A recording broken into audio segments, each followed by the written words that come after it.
Hello, everybody, and welcome to my second session on using Zoom. This is all about teaching science using breakout rooms. Now, if you just want a general introduction to Zoom and some of the interactive techniques you can use for your classroom, feel free to check out my first presentation. So normally when I run these webinars, I do this with a group of teachers, but for this time round, it's just you and me.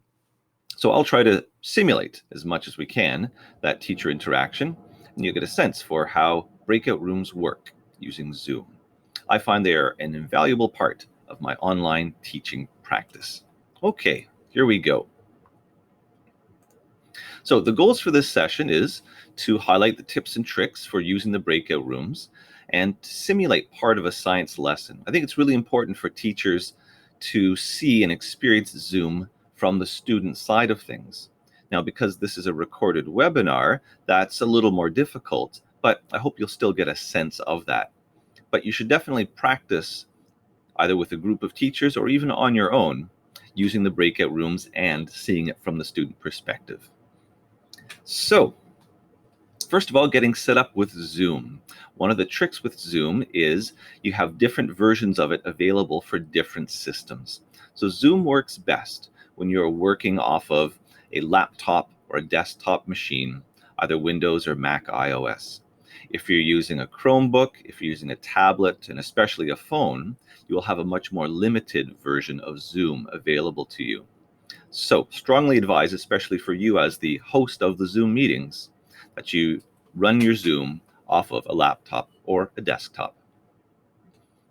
Now, once you have your Zoom going on a laptop or desktop, there are still different versions of it available. Zoom is constantly updating the software with different features, and it doesn't always automatically install the most recent version when you use Zoom. So there is a good chance that both you and your students are using an older version of Zoom that might be missing some of the functions that are currently available for breakout rooms. So a great starting point for both you and your students is to ask them to download the latest version of Zoom. And you can see on the screen here the link that describes that. So just go to zoom.us/download and get that latest version. And I'll point out later on which specific functions within the breakout rooms are sometimes missing if you're running off of the older versions. Now, when you're setting up Zoom, there are a lot of internal settings. So if you've had a chance to play around with the web-based portal into Zoom, so if you go into your browser and log into your Zoom account, and you click on Settings on the left-hand side, you'll find a long list of options to change. Now, I do recommend double checking some of these settings and changing some of them. And I'll show you the changes that I use for my own classroom. One of the tricks with Zoom is that some of these settings cannot be changed once you have started your Zoom meeting with the students. If you wanted to change them mid-meeting, you would have to actually close down the meeting, make the changes in the browser, and then restart the meeting. There are some settings you can change partway through, but others you can't. So just do that double check right at the start. So first of all, make sure you have breakout rooms turned on. This should be already turned on with a teacher account with Zoom. To quickly find these settings within Zoom, because it's a very long list, I just hit Control F in the browser, which is the find function, and I type in the keyword that I'm looking for, like breakout. So make sure that's turned on so the switch looks blue. Another feature that I find very helpful is the chat function. So I make sure the chat is turned on so that the students are able to send chat messages both to me and to one another. But I also make sure that the private chat is turned off. I don't want them sending private messages to one another. And I also like them to have screen sharing available when they're working in their breakout rooms. This is very important from a pedagogical perspective, as I'll point out later on. But you can decide whether or not to allow this based on the needs of your teaching and the maturity level of your students. So I make sure that is turned on. Now it's time to try out the breakout rooms. So this is what I do when I host this webinar with a group of teachers. We jump right into things. Now, here's my first tip about getting those breakout rooms going. Make sure you give all of your instructions to your students before you send them into the breakout rooms. Zoom has very limited features for broadcasting messages to students who are in the breakout rooms.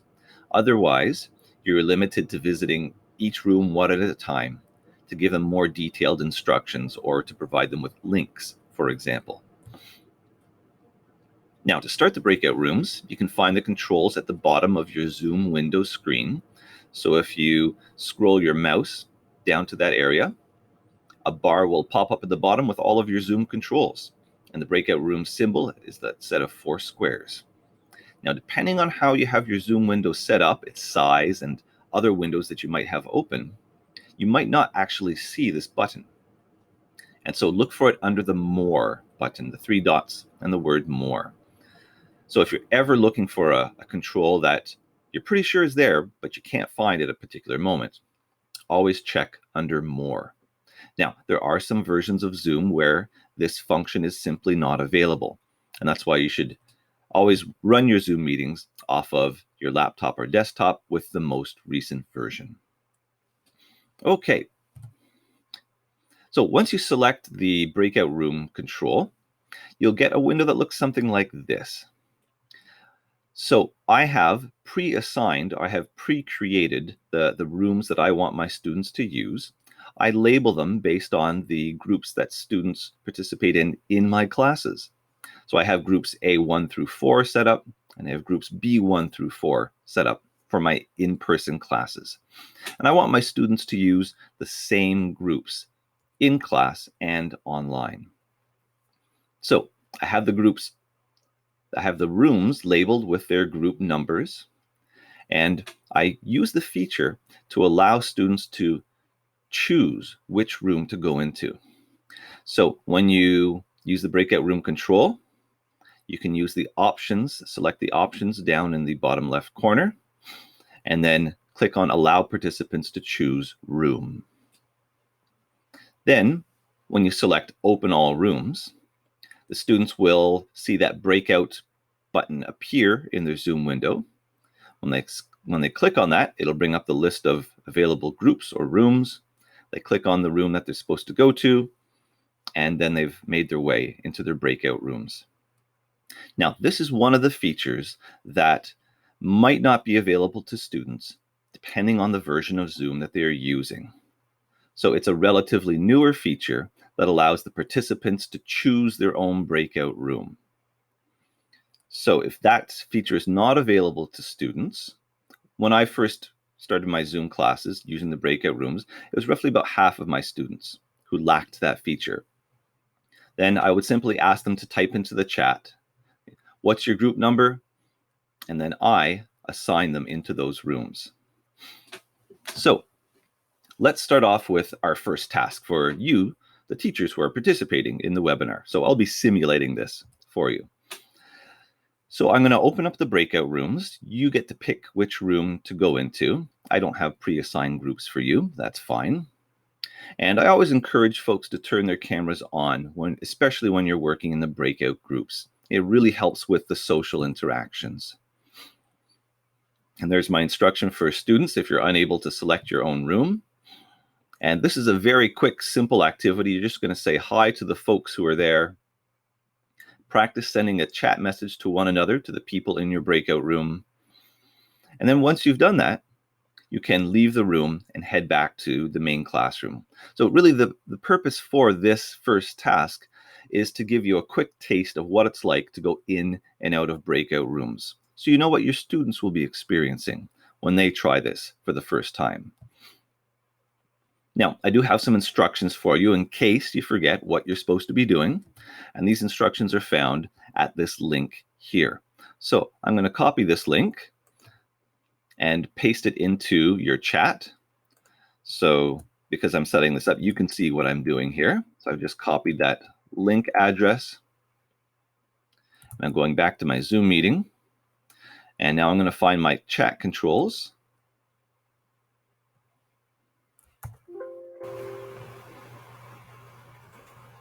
There we go. And I'll paste that link into the chat. And now the participants of this webinar would be able to click on that and follow and find those instructions.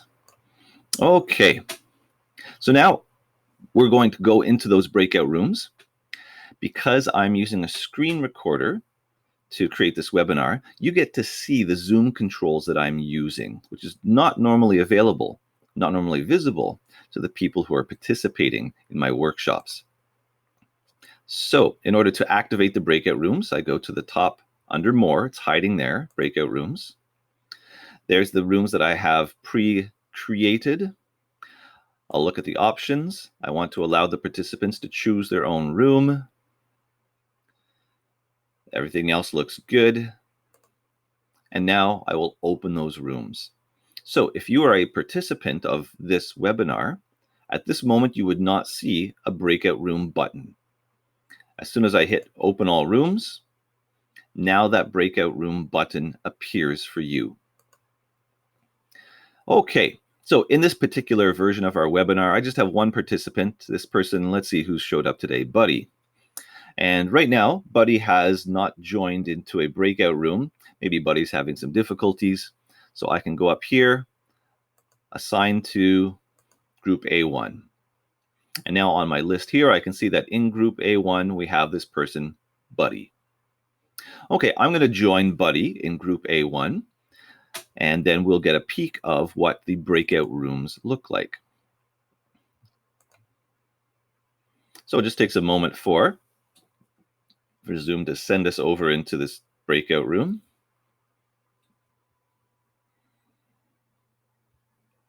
And once we're there, we can carry out our activity.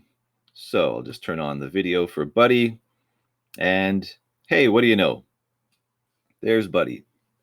Now, once you're in the breakout room, you don't see the slides anymore, the slides of my presentation. And so that's why the link to the instructions can be helpful, just depending on the nature of your task.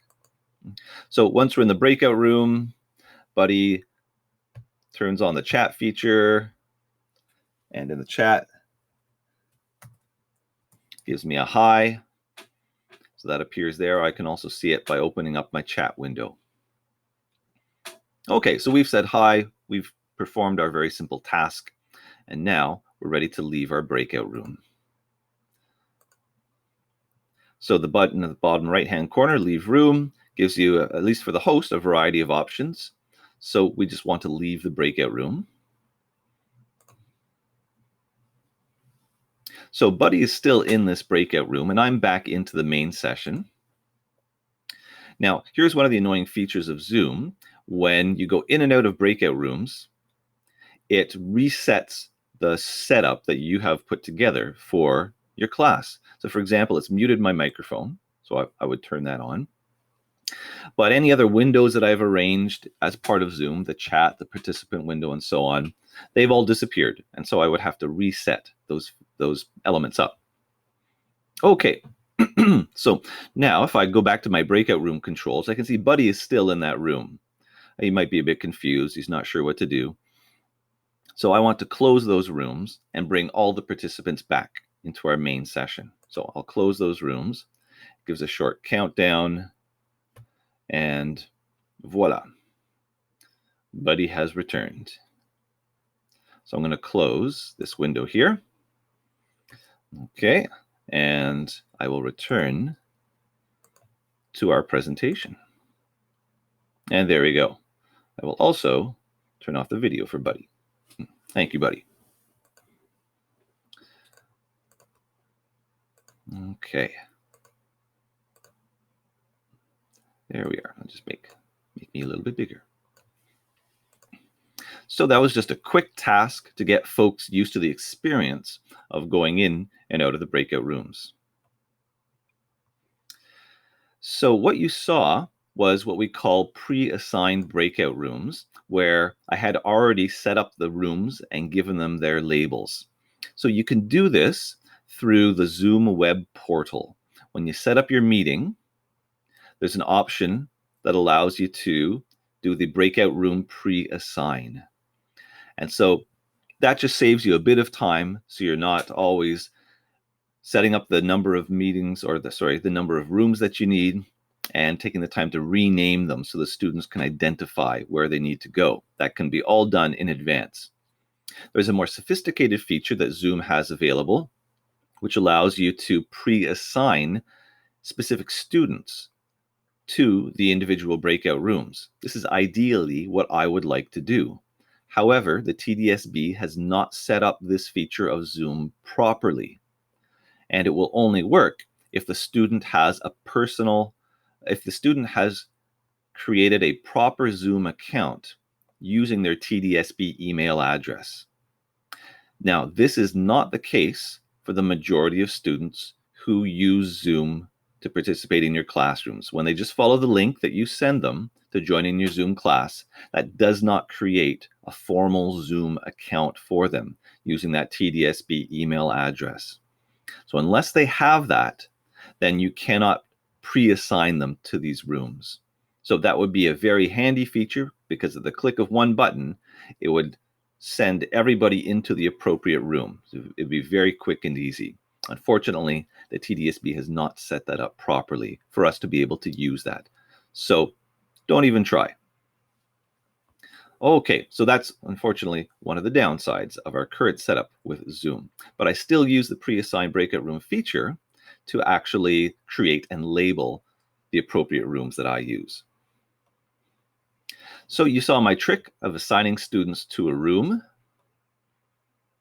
And then if I need to, I can join the groups with them. Now, there is a way to send a message to each individual breakout room, to all the breakout rooms at the same time, and that's this broadcast message to all feature. It is very limited and crude. You can only send short messages. You can't send links. So you really need to make sure you send all the instructions that the students need before they head into the breakout rooms. Otherwise, if you have something detailed, you realize, oh, I forgot to do this, I need to re-explain, then the simplest strategy is just close those rooms, get them back to the main session, and go through your instructions carefully. So that's a limitation of this broadcast feature. So the strategy that you saw me use for assigning students or sending students into the breakout rooms was allowing them to choose their own rooms. And that is my preferred strategy, because I want students in specific breakout rooms with specific group members. Now, the simplest approach for using breakout rooms is just random groups. So if you select that feature of the breakout rooms, you can, for example, decide, okay, we just want 5 breakout groups for the size of my class today, and then we'll assign the students automatically. And what that means is randomly. So it'll assign them evenly between the 5 breakout rooms, but by random. So when you hit create, you'll have 5 rooms with randomly assigned students. The students immediately head off to those rooms, so it's very quick and simple. And so this is the approach that I use for the second task that I give to teachers participating in this webinar. So I use that random feature. So I place them into the breakout rooms instead of allowing them to choose which room to go into. And then there's a more detailed activity for them to follow. Again, to give a sense of how I use this online environment for science teaching. So the instructions are from the same link as before, so I'm not going to repeat that in the chat. I'm just going to set up this next set of breakout rooms. Now, because I'm using the screen recorder for this, you get to see this part, which normally my participants are not able to see. So the breakout rooms that were first used in our first task are still in the system with the assignment of participants for each one. So if I hit open all rooms, then the original breakout rooms would reappear with the same assignment of people. Now, I want to recreate the breakout rooms in this case, because I want a new strategy. So I'm going to set up 5 breakout rooms. I'll assign the participants automatically, and let's recreate these rooms. Okay, so now we just have generic labels for these rooms. I only have one participant in this webinar, so they've automatically been slotted into room number 1. Now, the rooms are not available to the students or to the participants yet. I have to open all the rooms. And as soon as I hit that, Buddy has now been sent into the breakout room. So the participants don't have to click on any buttons. They don't have to figure out what to do. They're just automatically sent there. So we are going to join Buddy in the breakout room and just briefly go through the task that I had set up for the teacher participants of this webinar. So I'm going to join room 1, and Buddy should appear before long. And here we are in our breakout room. Now, what you're seeing, the screen recording version from me, is that of the host of the meeting. So I still have more controls than most other people would see in their breakout rooms. And you see that difference down here at the bottom. All right. So let's go through our task for today. So we look for the link that was earlier sent in the chat. So we could click on that link. I already had it open. And here I've given all the instructions in a set of Google Slides. So the instructions for the first task were there, just in case we forgot what to do. And here we have the second task. So we're always doing quick introductions for our new grouping. And here we have that element that I mentioned earlier on. Choose one person to share their screen showing this document and these instructions. And that way, every member of the group is looking at the same thing at the same time.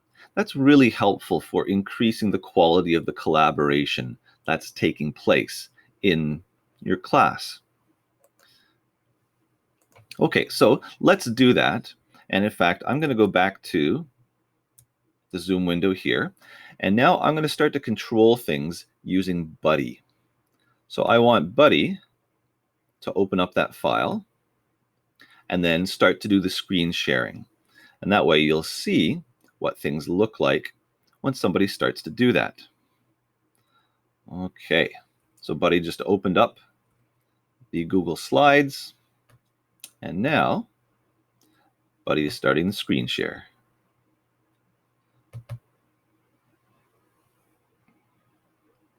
Okay, so you're seeing what Buddy is sharing now, and so Buddy can advance through the slides as the group progresses.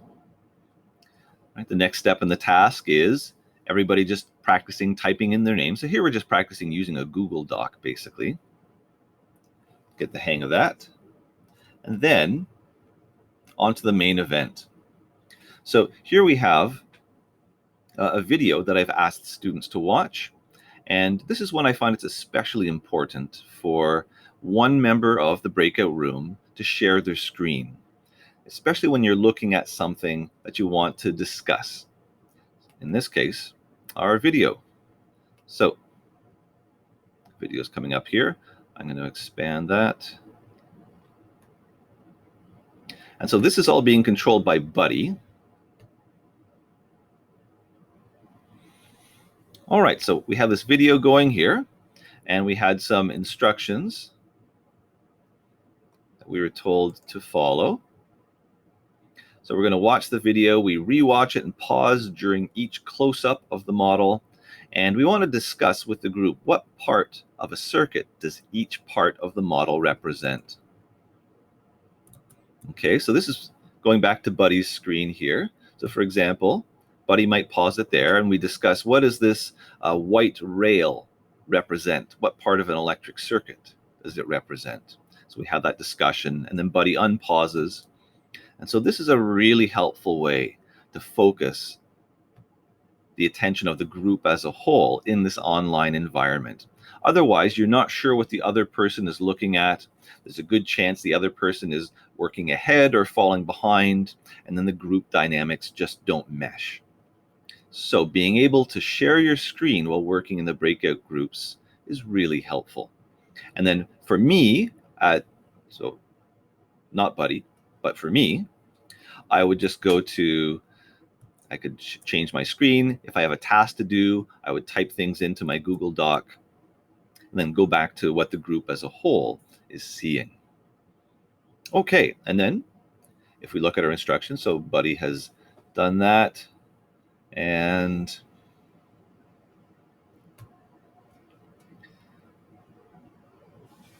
our next instruction is to have one person use the Ask for Help feature.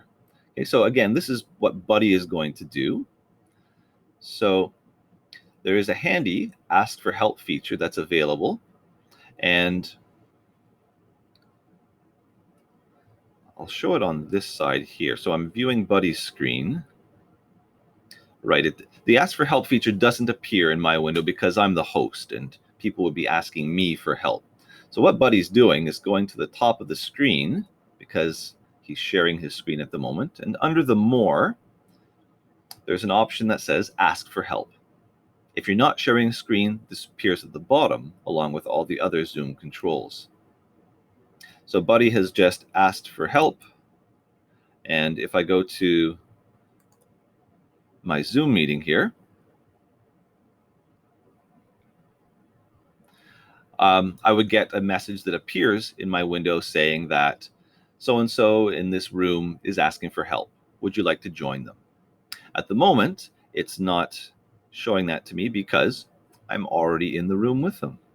So let me leave the breakout room.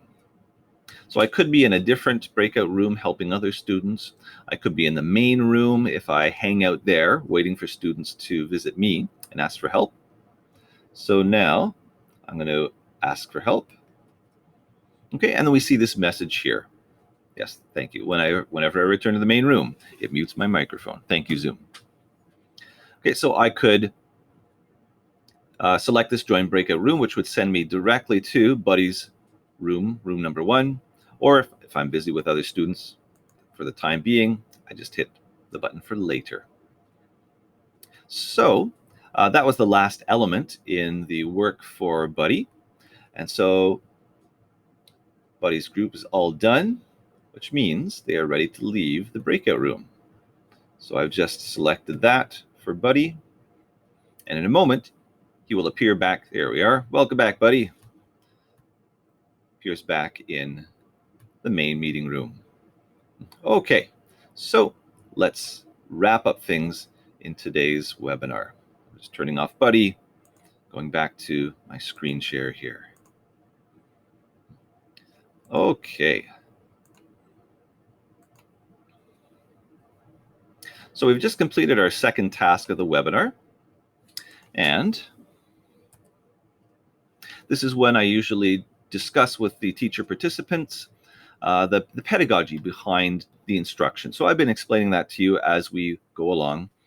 And we've already discussed the value of having one person share their screen when they're working in the breakout rooms.